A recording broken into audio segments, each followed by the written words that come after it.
So we're going on with the life of Benjamin Franklin. So Benjamin Franklin was a patriot.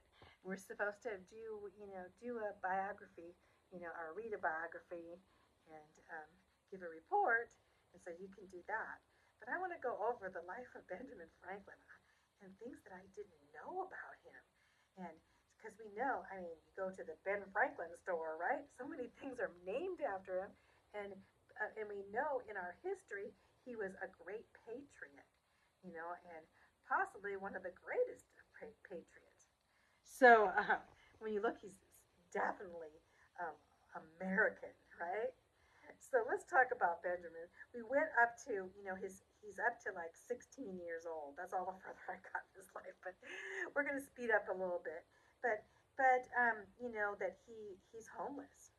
He went from he went from working as apprentice to his brother, who actually abused him, runaway, runaway 16-year-old, looking for work on his own in a ship, not exactly sure where he's supposed to go at first, So, and thinking, running away from home, the 15th child. And his parents not knowing, probably pretty sad about this because they loved him dearly.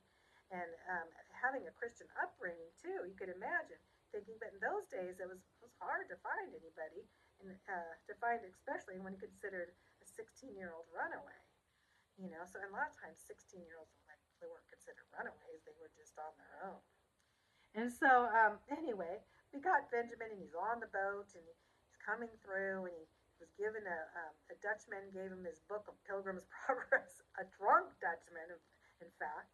And as he goes on, you can just see, just like things just keep happening to him. And so he goes on, and he's like they call it like 16 to 17. It's almost like a walking comedy at that time because he was very hungry and he came to Philadelphia now.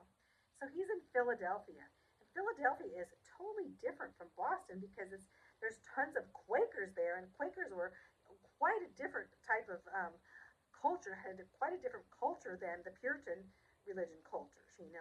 So the Quakers, they come to their meetings, they call whatever. So anyway, he's going with the Quakers, and they're like helping him out. And he had enough to buy this bread, and they gave him these big puffy pieces of bread. And he had the poorest of clothes, and he's going through town, and he has these big rolls of bread. That's all he's eating is bread. And then he's like, okay, and there's other people there, and he goes, would you like peace? Would you like peace? And he's giving his food out, and he's talking very intellectually, you could imagine.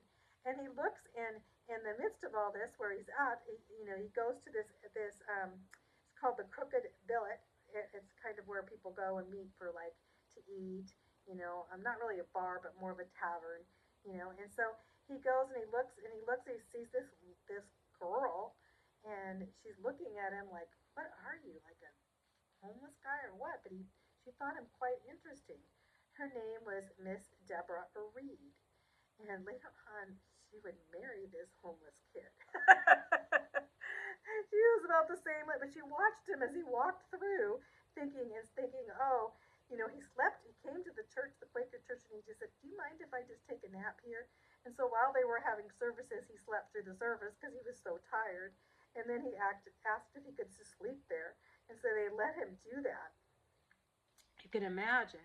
But at the Crooked Billet, they came to know him as and saying, "Can we help you get a job or do something here?" And so he said, "Well, I know a lot about printing presses." And so a guy named Keimer said, "Okay, I do know we have a printing press."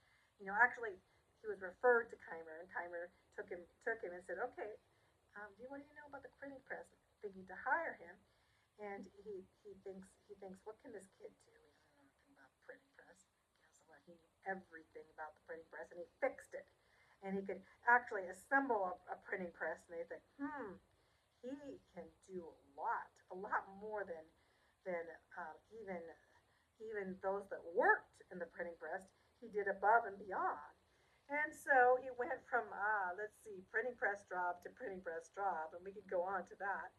And then we see in the midst, he gets this job, he's doing well, he's working, and they're actually has a newspaper going, and he knows about newspapers too, so you can imagine. But then his friend shows up, John Collins shows up again, and he came in, wanted to come and find out, where he was or whatever. And he came and he knew that his John Collins was drinking a lot, and then he was kind of on the street. And so he took him in, and and thought, you got to not be drink alcohol. And so he was totally against that. And John became an embarrassment to him. He did well for a while, but then again he didn't.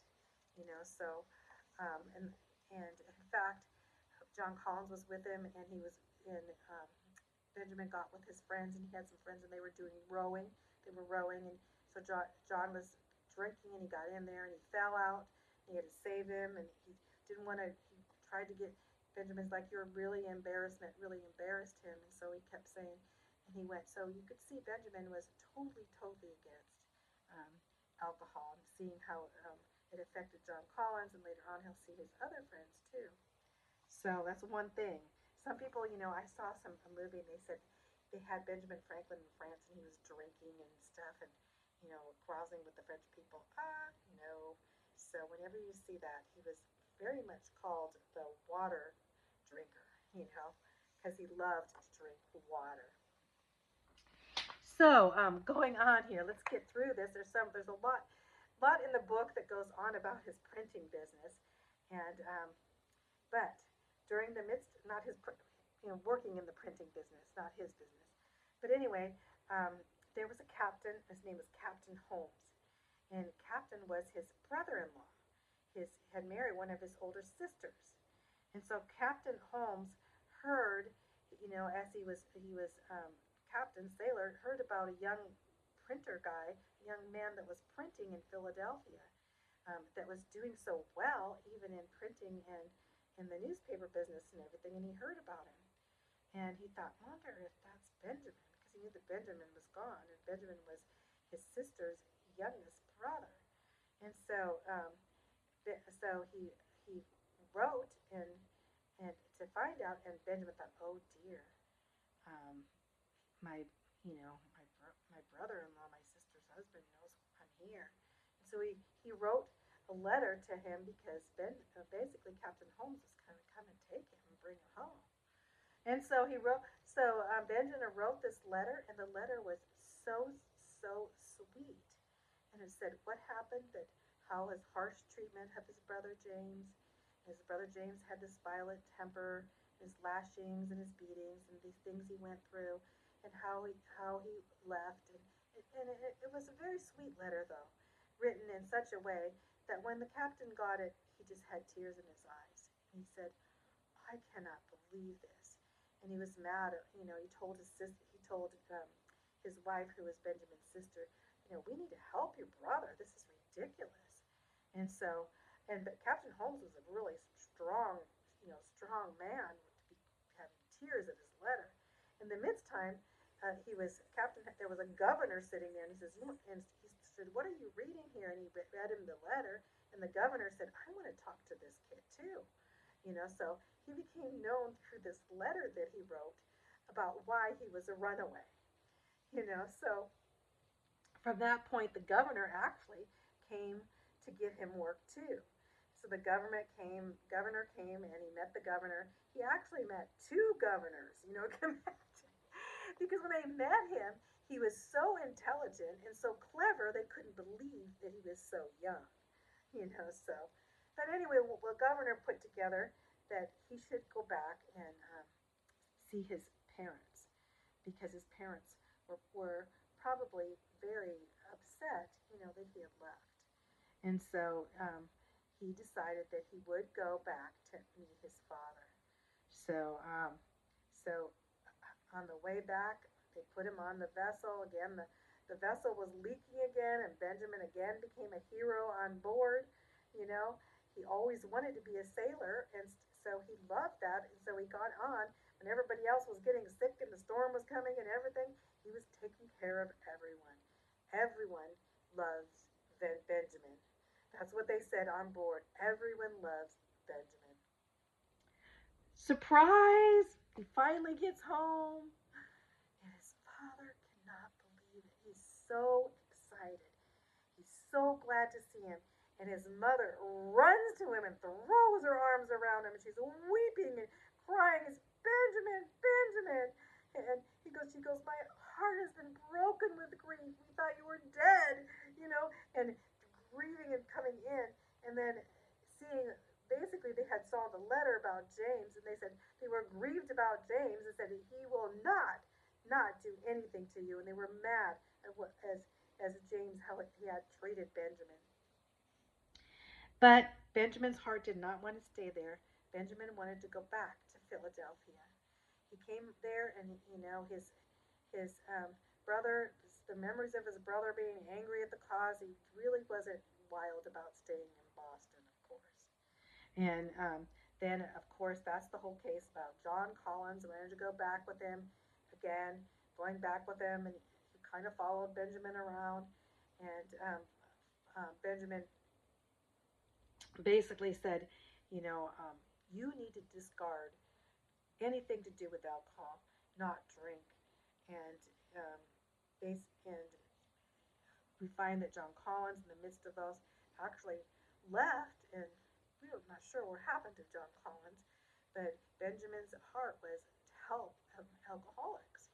So, but as another thing, and he had all these little stories in here.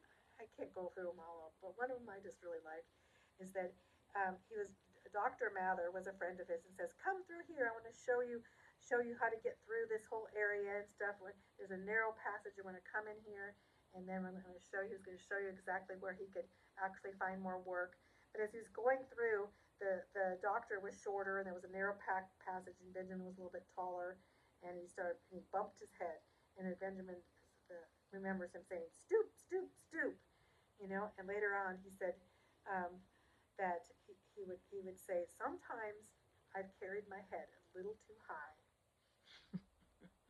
And he would remember that in later life. He would use that and say, sometimes God will say to you, "Stoop, stoop. You need to stoop, or you're going to hit your head. You're carrying your head a little too high." So he said he always, from that point, he thought, I don't want to ridicule people at all. I want to make sure that I'm humble in heart. And when God says for me to stoop, I want to stoop. I like that. So,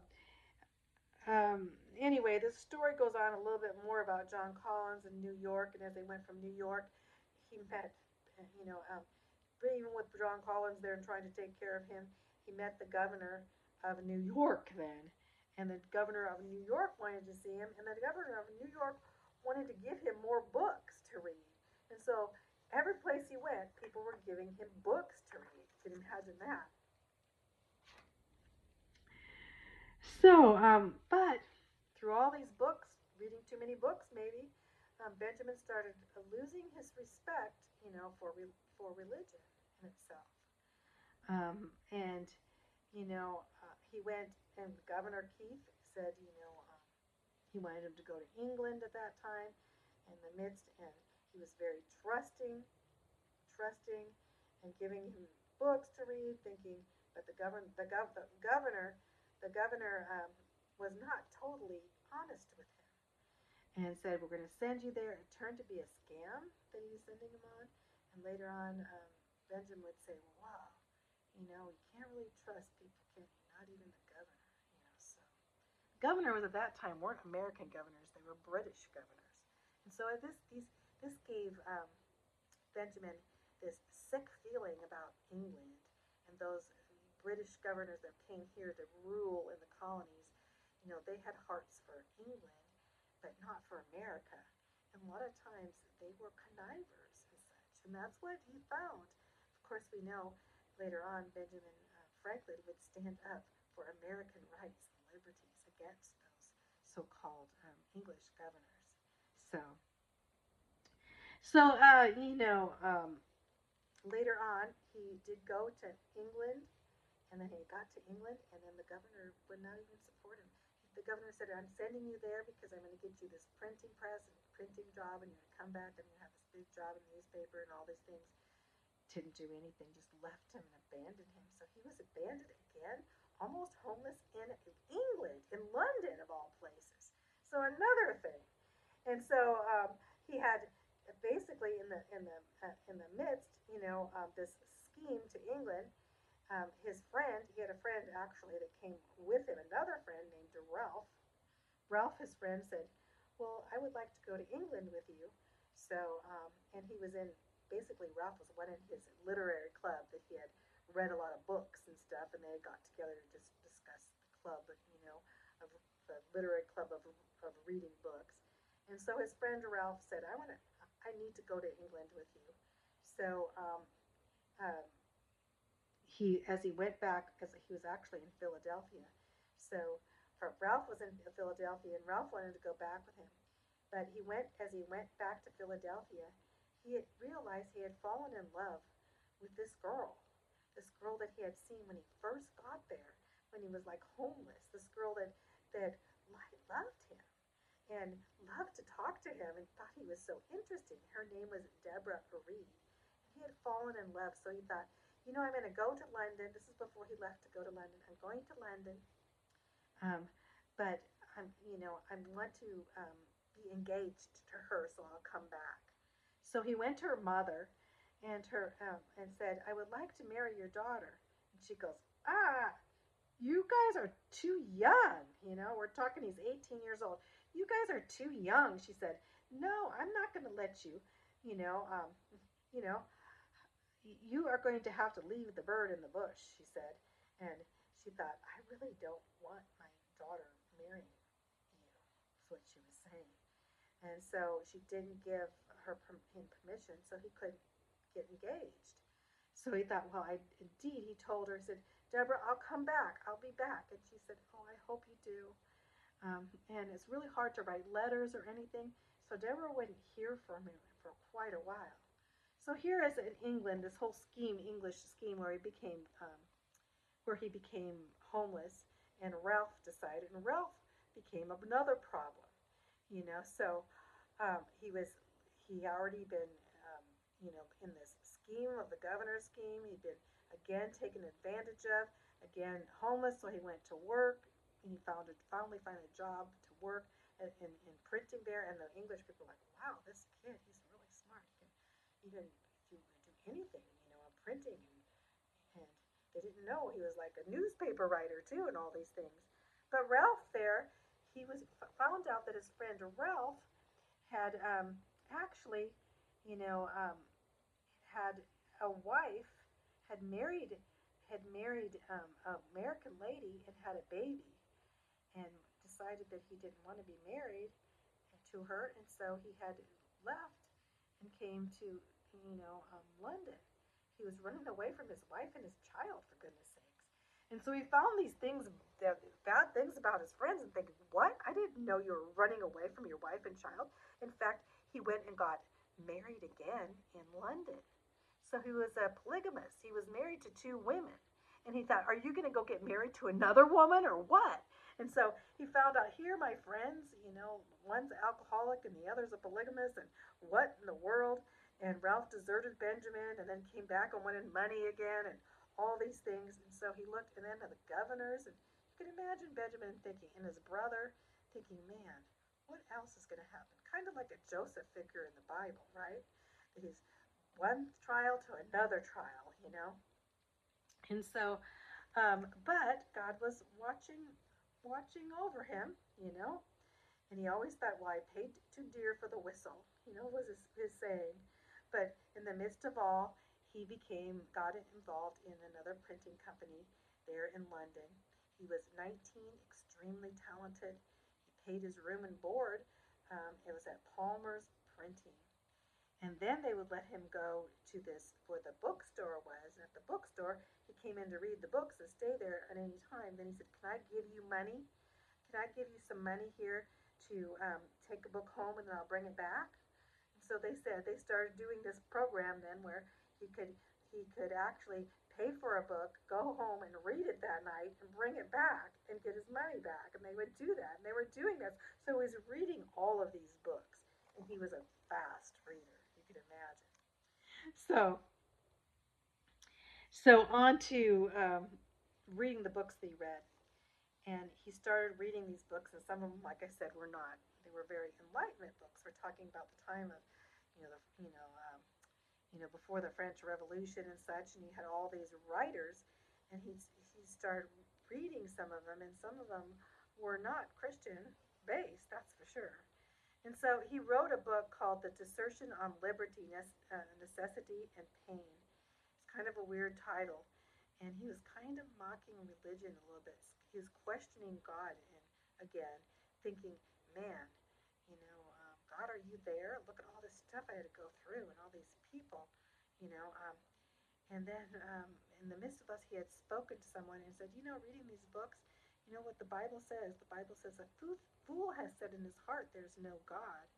And he thought, am I a fool? So he started thinking these things. And so they would get together at this pale ale house again. But that's where they would get together, and there were a lot of skeptics and drinkers there and stuff. And they told him that he would meet Sir Isaac Newton. I'm sorry, Sir Isaac Newton lived like during this time. And so, but Sir Isaac Newton, being the Christian that he was, decided not to come, because he didn't want to come to the pale ale house, and discuss with the skeptics. So they started making fun of Sir Isaac Newton. But Benjamin looked up and thought, Sir Isaac Newton, and he was so bright. And so he started kind of reading some of that, of Sir Isaac Newton's ideas too. So another thing about him, instead of drinking ale, like they were drinking ale there and beer and all this stuff, alcohol, he would drink a gallon of water a day. And everyone would look at him and say, they would say, you Americans, do you all just drink water? And say, no, unfortunately, most don't just drink water. I'm a little different. And they'd say, oh, he's the water drinking American, they'd call him. So, anyway, time went past and he made the money. And he also became known for his swimming abilities, and he started teaching people how to swim.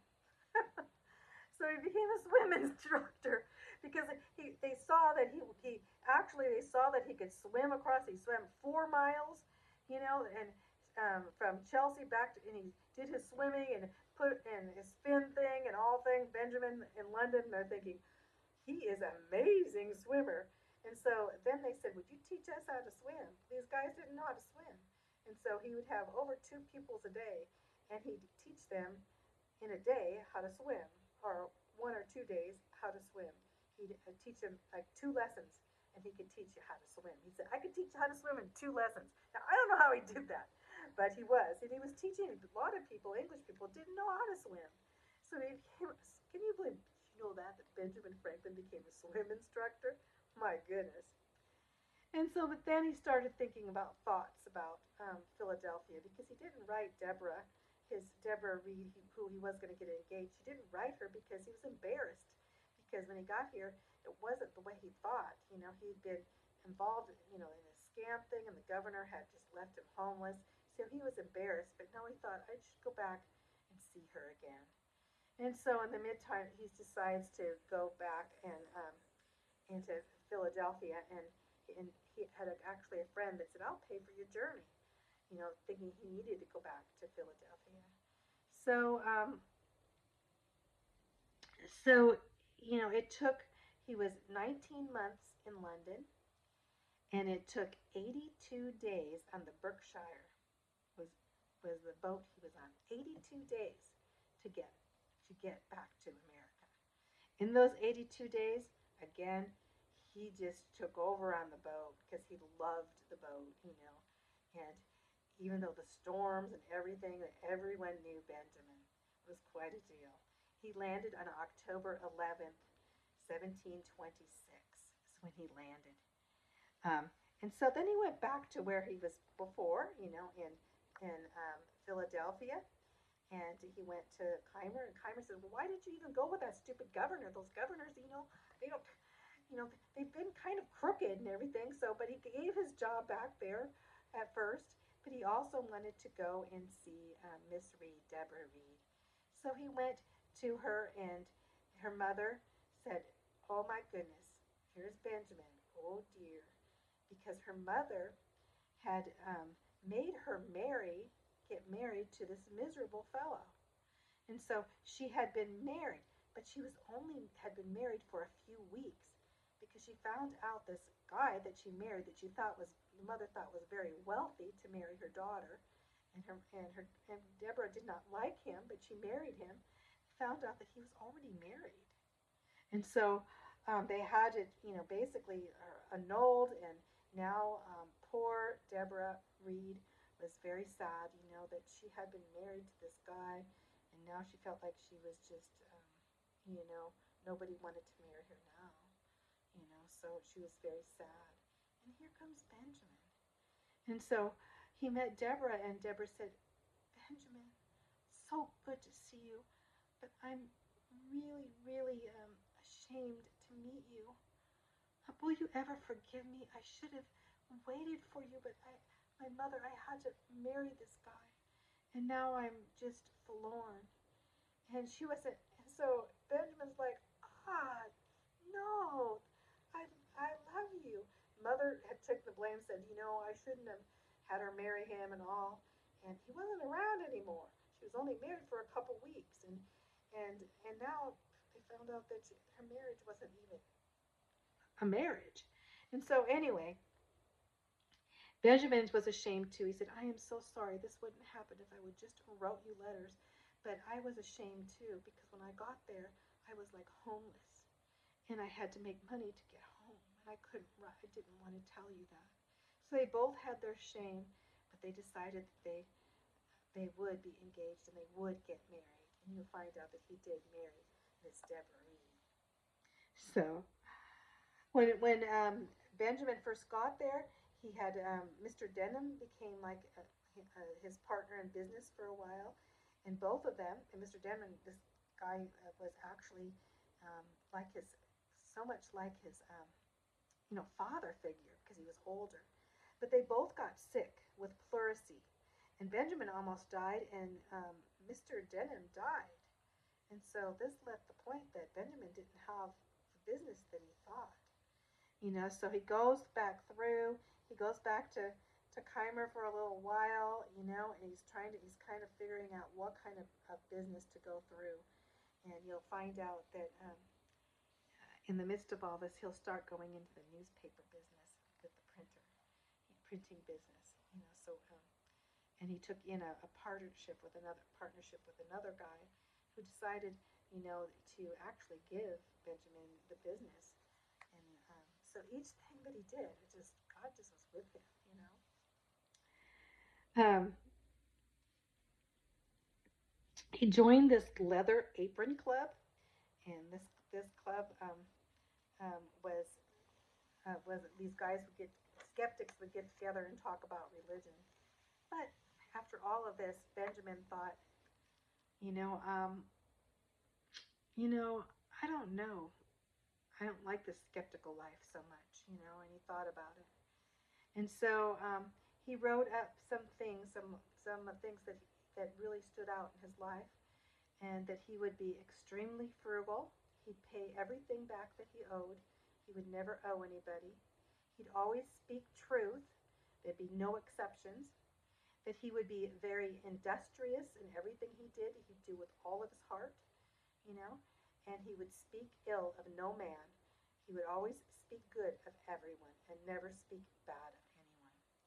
And so he started this literary club, and there were 11 members, and that's what they called the Leather Apron Club. And then they started growing. More people wanted to be involved because he was so bright, and he was actually running. So so going on, when when Meredith, the printer before, had decided to give him the printing house, he ended up getting um, two there's a weekly newspaper called the Mercury, and he ended up getting that being the printing the Mercury, and actually writing being the publisher of the Mercury. And on to that, he even got another newspaper called the Gazette. So here, Benjamin Franklin, he was, in the newspaper business. You can imagine back in that days, they were one of the first newspapers ever because, of course, not too long ago, there weren't very many printing presses and to print newspapers, but now newspapers became popular to get the news out. And Benjamin Franklin became popular. The Pennsylvania Gazette in 1729. He had the Gazette. So that was all about his printing, but I'm going to keep going here. It's going to take a little bit longer, but I want to finish this up because I just love this last part. So when we talked about the chapter on chapter 30 says no longer skeptic, it's short, but that that he decides, that he's not going to be a skeptic, but he actually um, meets a man. He goes to there was a great awakening at this time, and there was George Whitfield, and he was preaching the gospel.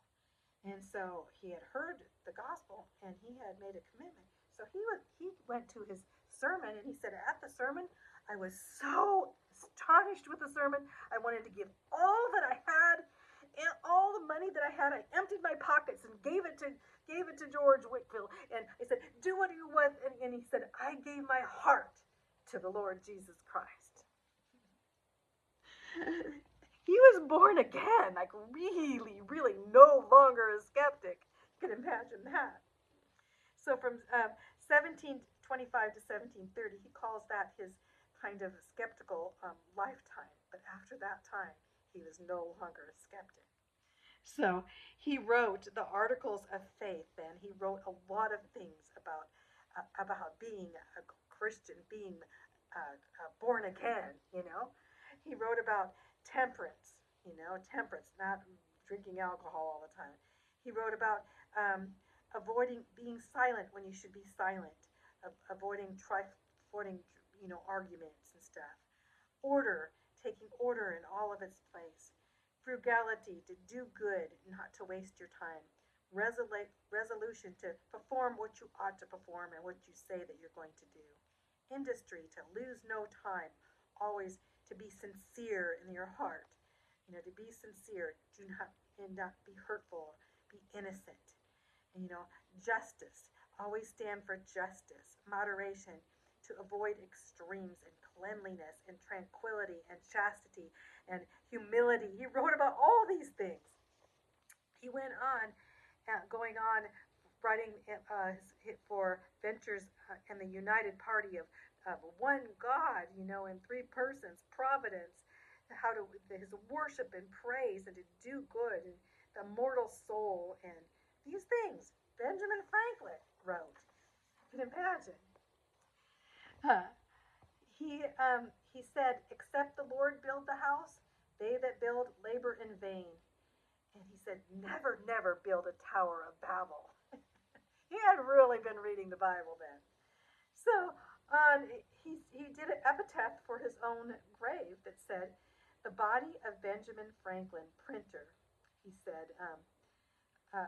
like the cover of an old book, its contents torn out and stripped of its lettering and glory, lies here for worms. But the work itself shall not be lost, for it will, as he believed, appear once more in a new and more elegant edition, revised and corrected by the author. He said, when I get to heaven, it's like a book read, I'm going to be in a new edition of my book. I love that. So he went on to write Poor Richard's Almanac. He's only 26 years old, and that became one of the most famous books in the United States of America, and it went around the world. And it had all of these riddles and these, his wisdom. Wisdom. It was almost like reading Solomon or the Psalms, Proverbs, of a 26-year-old Poor Richard's Almanac. And so when he got married, after he was married in 1736, they lost a son. It was really a sad time. But he wrote on sorrow, but he said his son was a delight to him during that time. So, and again, his staunch friend. Now he really had a friend.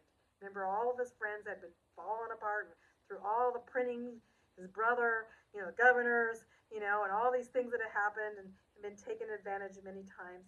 He finally had a staunch friend, and that was George Whitefield, the evangelist, and he published all of George's sermons, um, and basically, you know, he would publish the sermons and give them out. He believed that he was called of God to do this, and he said, Whitfield's call is louder than all of you, because he went to the pastors, and a lot of the pastors then in the religious places, the Puritans and stuff, they wouldn't even let George Whitfield come in and preach. They said he has to preach in the streets. We don't like that guy. He was preaching the gospel. And who supported him? Benjamin Franklin supported George Whitefield. He said, he's the man that's called of God, not you. In fact, he said, basically, he didn't say not you, but he said, he's the man that's called of God. And he said, Whitfield's call is louder than all of your calls, because he's leading many to the saving grace of Jesus Christ. Nothing but the truth. Um, he said, well, we sinners do not object. Why are you objecting? That's Benjamin Franklin. He said, excitement, excitement, the gospel's coming. I love it, I love it, I love it. So Whitfield's lasting friendship was with George Whitefield, and he helped Whitefield even build a church and even build his house. So now this last part, and I'm going to go through this because this is the part we know all about Benjamin Franklin, all of his great deeds, and I'm quickly going to go through because these are amazing great deeds. First of all, in 1736, he became the clerk of the General Assembly of Philadelphia, the Postmaster General in 1737. They said that at that time, man Coleman, that was the Postmaster General before, said he's the wisest man I ever knew. And then he started hiring night watchmen, and he called these night watchmen like policemen at night so people could walk the streets. So he hired night watchmen. He went on, he was the first to hire a fireman. He actually put together a firing squad, a fire station. Firing squad, wrong way. Firing station. And so, and he called this his fire company. Whenever there be a fire, that they'd be ready. They'd be ready to go as quick as possible to put out a fire. So one of the first fire stations in America. He proposed relating to education of the youth, and he raised all the money for everything he did. He raised all the money for all of his proposals. He built, of course, Reverend Whitefield, uh, church, not even a church, but it turned into a university of where George Whitefield and the University of Philadelphia is where George Whitefield's church was. So how amazing is that? So in Philadelphia, he was a statesman. He did scientific studies back then, and this David Hall, who took over his printing office, he said, basically Benjamin said, I don't want to print anymore. So he practically gave it to his friend that worked there all the time. And his friend said, I don't have any money to pay you. And he goes, I don't care. You basically giving it to you or having you pay just a certain amount. And so he did. So he could work on his scientific experiments. And so he was devoted to electricity, and we know the kite experience where he discovered electricity on the kite, which could have been killed. It was quite an experiment. And, at 42 years old, he became a philosopher, one of the most honored philosophers. He got all these medals, the Copley Medal of London and Yale, and Harvard gave him medals. The Science of Paris made him a member because he became, ambassador in Paris. The French loved him there. They loved Benjamin Franklin. So he was a genius, devoted in heart. His inventions, he invented the lightning rod that we have now, where the lightning would strike it and be grounded into the ground, so it wouldn't strike people. Lightning rods went all over and put up on every top of every tall building. You can imagine. Politics are the biggest things, because in politics, of America, He was the General Assembly Commissioner, stood second to none. He was a legislator in Pennsylvania at 26 years old for 20 years. He was the founder of the trustee of the University of Pennsylvania. He was a colonel of the militia that he organized. He was a leader in public safety during the war. He was the postmaster general. He was the agent of Pennsylvania, Massachusetts, New Jersey, Georgia to the King of England. So he went to the King of England.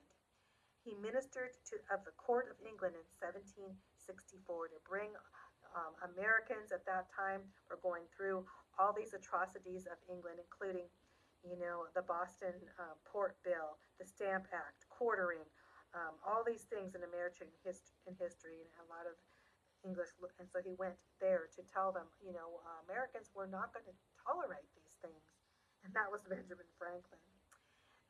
He was the authors of the Continental Congress in 1775 and a member of that.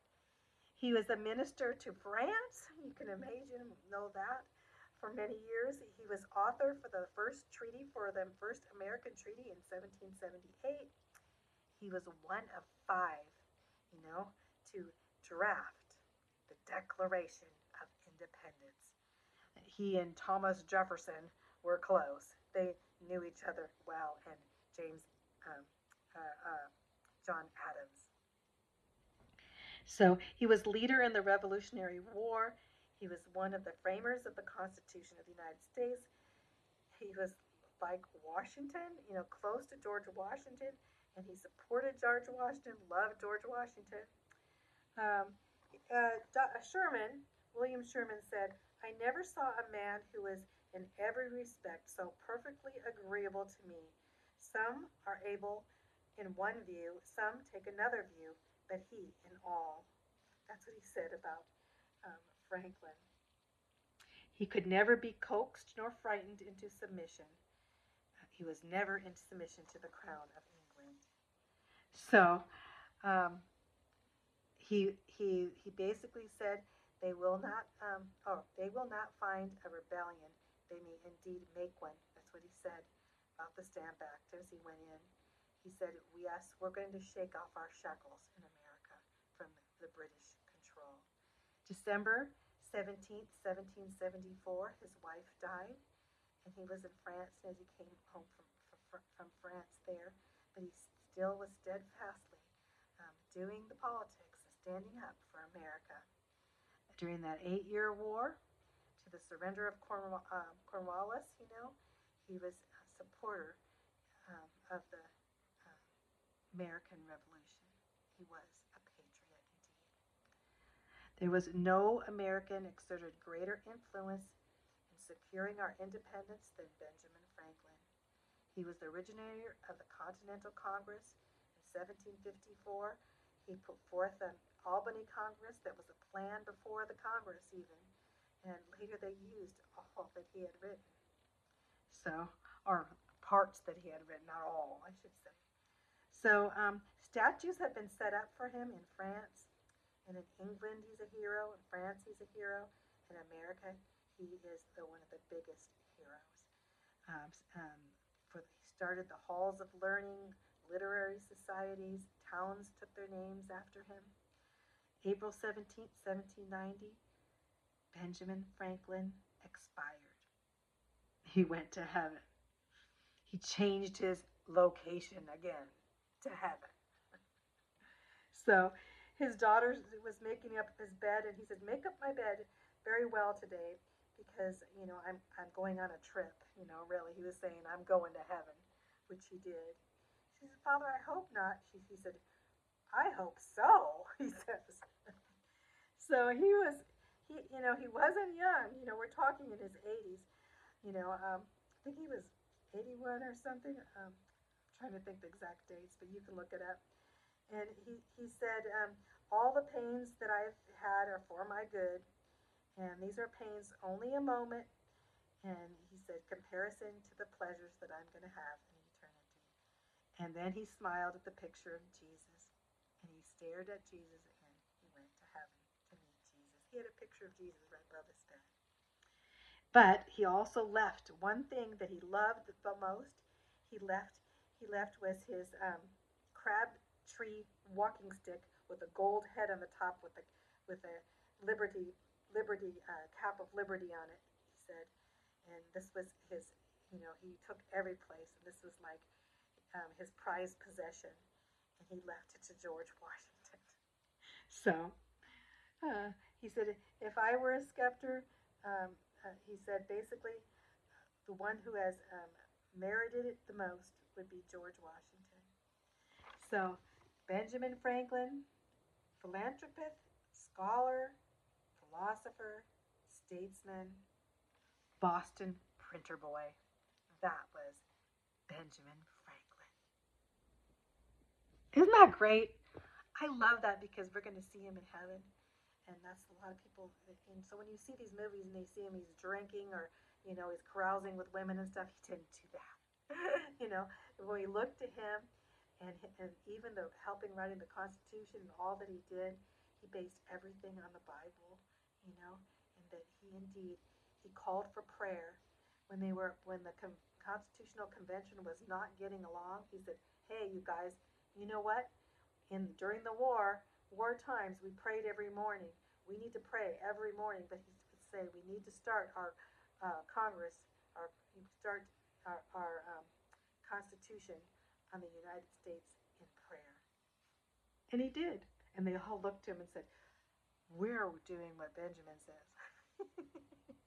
He was the eldest of them, and he was going to say what he was going to say, wasn't he? He always did. I love him, and I love to see him in heaven. We're going to see him.